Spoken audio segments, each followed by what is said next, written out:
মাগরিবের নামাজের পরে হাসবুনাল্লাহু নি'মাল ওয়াকিল এই দোয়াটা যদি 33 বার করে পাঠ করতে পারে, আল্লাহ পাক নগদে তাকে 4টা পুরস্কার দান করে দেয়। যেরকম সুবহানাল্লাহ।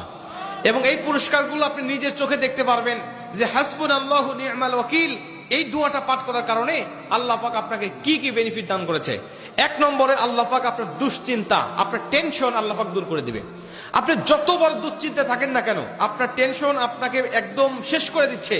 আপনি যদি হাসবুনাল্লাহু নি'মাল ওয়াকিল মানে আল্লাহ আমার জন্য যথেষ্ট, আল্লাহ আমার জন্য অভিভাবক হিসেবে যথেষ্ট, আপনি যদি দোয়া করতে পারেন, আল্লাহ পাক বলেন যে আমি আল্লাহ পাক তার টেনশন, তার দুশ্চিন্তা একেবারে দূর করে দেই। এটা হলো প্রথম নম্বর বেনিফিট।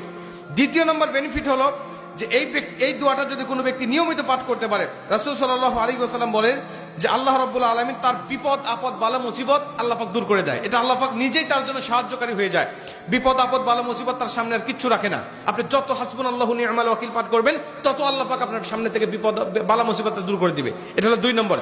3 নম্বরে নবীজি সাল্লাল্লাহু আলাইহি ওয়াসাল্লাম বলেন যে ব্যক্তি হাসবুনাল্লাহু নি'মাল ওয়াকিল বেশি বেশি পাঠ করবে, আল্লাহ রাব্বুল আলামিন সে যদি কারোর দ্বারা জুলুম শিকার হয়ে থাকে, সে মাজলুম, তার উপরে কেউ জুলুম করেছে, তার উপরে কেউ কষ্ট দিয়েছে, তাকে এই কষ্টটা সে পেয়ে আল্লাহ পাকের কাছে হাসবুনাল্লাহু নি'মাল ওয়াকিল পাঠ করেছে, আল্লাহ পাক বলেন নিজেই আমি ওই মাজলুমের পক্ষে হয়ে যাই, জালিমের বিপক্ষে আমি আল্লাহ নিজের অবস্থানটা দাঁড় করা দেই। যেরকম সুবহানাল্লাহ।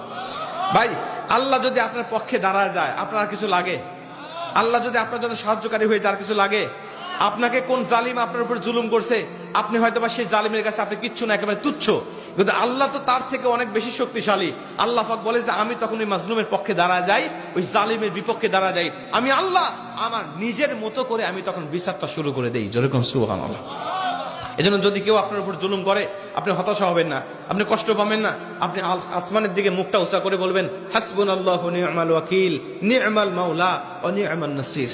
আপনি এই দোয়াটুকু শুধু পাঠ করবেন, দেখবেন যে আল্লাহ পাক আপনার সব হতাশা, সব দুশ্চিন্তা, সব টেনশন আল্লাহ পাক মুহূর্তের মধ্যেই আল্লাহ পাক আপনার দূর করে দিয়েছে। যেরকম সুবহানাল্লাহ। এবং 4 নম্বরে রাসূল সাল্লাল্লাহু আলাইহি ওয়াসাল্লাম বলছেন যে তাকে আল্লাহ পাক দুনিয়া এবং আখিরাতের কল্যাণগুলো আল্লাহ পাক তাকে দান করে দেয়।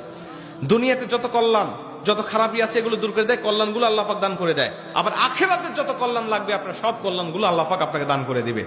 আল্লাহ পাক আমাদের সবাইকে এই 4টি ফজিলতগুলো পাওয়ার আশায় হলেও আল্লাহ পাক আমাদের সবাইকে এই হাসবুনাল্লাহু নি'মাল ওয়াকিল এটা মাগরিবের পরে 33 বার, অনেক মুহাদ্দিস বলেছেন ফজরের পরে 33 বার, যদি কোনো ব্যক্তি 11 বার পড়তে চায় সমস্যা নেই, কিন্তু 33 বার পড়তে পারলে সবচেয়ে ভালো ফলাফল পাওয়া যায়। আপনারা অধিকাংশ 33-এর অধিক পড়লেও কোনো সমস্যা নেই। এক কথায় যে ব্যক্তি হাসবুনাল্লাহু নি'মাল ওয়াকিল বেশি বেশি পাঠ করবে, আল্লাহ পাক তাকে এই ফজিলতগুলো দান করবে। যেরকম সুবহানাল্লাহ। যতগুলো আমলের কথা বলা হয়েছে আল্লাহ পাক আমাকে সহ সবাইকে